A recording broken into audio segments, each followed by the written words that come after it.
আমরা ছেলেরা সবসময় একটা কথা খুব আক্ষেপ করে বলি, তাই না? মেয়েদের মন বোঝা নাকি দুনিয়ার সবচেয়ে কঠিন কাজ। অনেক সময় দেখবেন আপনি হয়তো তাকে খুব ভালোবাসছেন, দামি দামি গিফট দিচ্ছেন, অনেক কেয়ার করছেন, কিন্তু দিন শেষে সে মুখ গোমড়া করে বলছে, তুমি তো আমাকে বোঝোই না। আসলে সমস্যাটা কোথায় জানেন? আমরা ছেলেরা বড় বড় জিনিস নিয়ে এত বেশি ব্যস্ত থাকি যে সম্পর্কের ছোট ছোট বিষয়গুলো একদম ভুলে যাই, অথচ মেয়েরা কিন্তু এই ছোট ছোট জিনিসগুলোই সবচেয়ে বেশি নোটিস করে। আজ আমি আপনাদের এমন কিছু সিক্রেট আচরণের কথা বলবো যেগুলো জানলে আপনাদের রিলেশনশিপের পুরো সমীকরণটাই বদলে যাবে। আর হ্যাঁ, মেয়েরা কিন্তু ছেলেদের কাছ থেকে এই কাজগুলো মনে মনে খুব চায়, কিন্তু মুখে কোনো দিনও আপনাকে বলবে না। চলুন তাহলে আসল কথায় আসি। প্রথম যে ব্যাপারটা মেয়েরা খুব পছন্দ করে তা হলো একটা নিরাপদ স্পর্শ বা একটু কাছে আসা। অনেক ছেলেই ভাবে যে মেয়েদের হাত ধরলে বা একটু কাছাকাছি গেলে হয়তো তারা রেগে যাবে বা আনকমফোর্টেবল ফিল করবে। বিশেষ করে নতুন রিলেশনশিপের ক্ষেত্রে তো এই ভয়টা আমাদের মাঝে আরও বেশি কাজ করে। কিন্তু সত্যিটা হলো, যে মেয়েটি আপনাকে পছন্দ করে বা ভালোবাসে সে আপনার এই ছোট ছোট স্পর্শগুলোর জন্যই মনে মনে অপেক্ষা করে থাকে। এখানে স্পর্শ মানে কিন্তু খারাপ কিছু নয়। ধরুন আপনারা দুজনে কোথাও হাঁটছেন, খুব ভিড় রাস্তায় হঠাৎ করে আপনি তার হাতটা শক্ত করে ধরলেন। জানেন এই ছোট্ট কাজটা তাকে কতটা স্পেশাল ফিল করায়? সে আপনার কাছে একটা অদ্ভুত নিরাপত্তা অনুভব করে। এই যে ভিড়ের মাঝে তাকে আগলে রাখা, এটা তার কাছে আপনার দেওয়া কয়েক হাজার টাকার দামি গিফটের চেয়েও অনেক বেশি স্পেশাল। আবার ধরুন আপনারা কোথাও বসে গল্প করছেন, বাতাসে তার চুলগুলো এলোমেলো হয়ে মুখের উপর এসে পড়ছে। আপনি যদি খুব আলতো করে তার চুলগুলো কানের পেছনে গুঁজে দেন, দেখবেন তার মুখে সুন্দর একটা মিষ্টি হাসি ফুটে উঠবে। পিছন থেকে হঠাৎ করে জড়িয়ে ধরা বা হাগ করা, এই ব্যাপারগুলোও কিন্তু মেয়েদের খুব প্রিয়। এতে সে বুঝতে পারে যে আপনি তার সবচেয়ে বড় ভরসার জায়গা। তবে হ্যাঁ, জোর করে কিছু করতে যাবেন না, পুরো ব্যাপারটা একদম ন্যাচারাল হতে হবে। তার কমফর্ট জোনটা আপনাকে বুঝতে হবে। এবার আসি দ্বিতীয় পয়েন্টে, একটু রোম্যান্টিক আর সাহসী কথাবার্তা। অনেকেই ভাবে যে একটু ডার্টি টক বা সাহসী কথা বললে হয়তো মেয়েটি খারাপ ভাববে, কিন্তু বিশ্বাস করুন, ভালোবাসার মানুষের মুখ থেকে একটু বোল্ড কথা শুনতে সব মেয়েই ভালোবাসে। ইউটিউবে আপনারা অনেকেই হয়তো সার্চ করেন মেয়েরা ছেলেদের কোন জিনিসগুলো বেশি পছন্দ করে। আমি আপনাদের বলছি, মেয়েরা ছেলেদের এই আত্মবিশ্বাস আর গুছিয়ে কথা বলার ধরনটা দেখেই সবচেয়ে বেশি মুগ্ধ হয়। সারাদিন শুধু কি খেয়েছো, কেমন আছো এইসব বললে তো রিলেশনশিপ একঘেয়ে হয়ে যাবেই, তাই না? মাঝে মাঝে তার সৌন্দর্যের একটু গভীর প্রশংসা করুন। তাকে সরাসরি বলুন, আজ এই শাড়িতে বা ড্রেসে তোমাকে এত সুন্দর লাগছে যে আমি তোমার দিক থেকে চোখই সরাতে পারছি না। অথবা বলতে পারেন, তোমার চোখের দিকে তাকালে আমি আসলে দুনিয়ার সব কিছু ভুলে যাই। এই যে একটু সাহসী হয়ে রোম্যান্টিক কথাগুলো বলা, এটা তাকে ভেতর থেকে স্পেশাল ফিল করায়। সে বুঝতে পারে আপনি তার প্রতি কতটা আকৃষ্ট।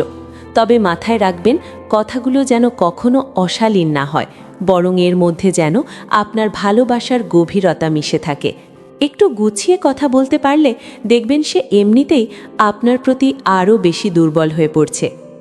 তৃতীয় পয়েন্টটা হলো চোখের ভাষায় কথা বলা। কথায় আছে না, মুখ যা বলতে পারে না, চোখ তা বলে দেয়। আপনি কি কখনো তার দিকে একদৃষ্টে তাকিয়ে থেকেছেন?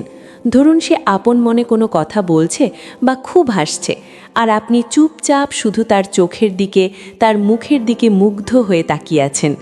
এই কাজটা করলে সে শুরুতে হয়তো একটু লজ্জা পাবে, কিন্তু ভেতরে ভেতরে সে ভীষণ খুশি হবে। সে ভাববে নিশ্চয়ই আপনি তার মধ্যে এমন কিছু দেখছেন যা আপনাকে মুগ্ধ করছে। মেয়েরা তো এমনিতেই আয়নার সামনে দাঁড়িয়ে নিজের খুঁত খোঁজে, কিন্তু আপনি যখন মুগ্ধ চোখে তার দিকে তাকান, তখন তার আত্মবিশ্বাস এক নিমিষেই অনেক বেড়ে যায়। সে ফিল করে যে আপনার চোখে সেই এই পৃথিবীর সেরা সুন্দরী। অনেকেই ইন্টারনেটে খোঁজে মেয়ে পটানোর সহজ উপায় বা সিক্রেট টিপস, কিন্তু সত্যি বলতে আসল উপায় হলো এই ছোট ছোট যত্ন নেওয়া। আপনি যতবার তার দিকে ভালোবাসা নিয়ে তাকাবেন, সে ততবার নতুন করে আপনার প্রেমে পড়বে। এই যে মুগ্ধ হয়ে তাকিয়ে থাকা, এটা তাকে একটা বিশাল আত্মবিশ্বাস দেয়, যা সে অন্য কোথাও পায় না। 4 নম্বর বিষয়টাতে একটু দুষ্টুমি আর ফ্লার্ট করার কথা বলবো। দেখুন, রিলেশনশিপ মানেই যে সারাক্ষণ একদম সিরিয়াস কথা, ভবিষ্যৎ নিয়ে টেনশন, এমনটা কিন্তু নয়। মাঝে মাঝে একটু মজা করা, একটু দুষ্টুমি বা ফ্লার্ট করা সম্পর্কের আসল প্রাণ। আপনি যখন তাকে নিয়ে একটু মজা করবেন বা হালকা খোঁচা দিয়ে কথা বলবেন, তখন সে হয়তো মুখে বলবে তুমি খুব পচা, কিন্তু মনে মনে সে আপনার এই চঞ্চলতা খুব উপভোগ করবে। ফ্লার্ট করা মানে কিন্তু তাকে ছোট করা নয়, বরং কথার ছলে তাকে হাসি খুশি রাখা। যেমন ধরুন, সে হয়তো কোনো একদিন মন খারাপ করে বলল, আজ আমাকে খুব কালো লাগছে, তাই না? আপনি তখন মুচকি হেসে বলতে পারেন, কালো বলেই তো ভালো, তোমাকে আগলে রাখতে সুবিধে হয়, মানুষের নজর লাগবে না। এই যে উপস্থিত বুদ্ধি দিয়ে সুন্দর করে একটা কথা বলে তাকে খুশি করে দিলেন, এটাই হলো আসল স্মার্টনেস। আপনি যদি আপনার পার্টনারকে হাসাতে পারেন, তার মন খারাপের মুহূর্তে তার মুখে হাসি ফোটাতে পারেন, তাহলে বুঝবেন অর্ধেক লড়াই আপনি ওখানেই জিতে গেছেন। মেয়েরা হাসি খুশি আর রসবোধ আছে এমন ছেলেদের আশেপাশে থাকতে সবচেয়ে বেশি পছন্দ করে। এতক্ষণ যে কথাগুলো বললাম, এগুলো শুধু শোনার জন্য নয়, একটু নিজের জীবনে মিলিয়ে দেখুন আর প্রয়োগ করে দেখুন। আমি গ্যারেন্টি দিচ্ছি আপনাদের সম্পর্কটা আগের চেয়ে অনেক বেশি রঙিন আর মজবুত হয়ে উঠবে। আসলে ভালোবাসা মানে তো শুধু বড় বড় প্রতিশ্রুতি দেওয়া নয়, ভালোবাসা হলো প্রতিদিনের ছোট ছোট এই ভালো লাগা আর যত্নের সমষ্টি। আপনি যদি মন থেকে তাকে এই স্পেশাল ফিলটা দিতে পারেন, দেখবেন সে আপনাকে পৃথিবীর সবচেয়ে সুখী মানুষ করে তুলবে।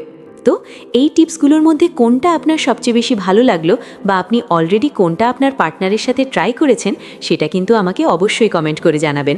আমি সবার কমেন্ট করব। আর ভিডিওটা যদি আপনার একটুও ভালো লেগে থাকে বা কাজে আসে, তাহলে এক্ষুনি একটা লাইক দিয়ে দিন। আপনাদের একটা লাইক আমাকে অনেক মোটিভেট করে। সম্পর্ক সুন্দর রাখার এরকম আরও দারুণ সব রিয়েল লাইফ টিপস আর ভিডিও পেতে এক্ষুনি চ্যানেলটা সাবস্ক্রাইব করে রাখুন এবং পাশের বেল আইকনটা বাজিয়ে দিন। সবাই খুব ভালো থাকবেন, সুস্থ থাকবেন আর নিজের ভালোবাসার মানুষটিকে সব সময় হাসি খুশি রাখবেন। খুব তাড়াতাড়ি দেখা হচ্ছে পরের ভিডিওতে।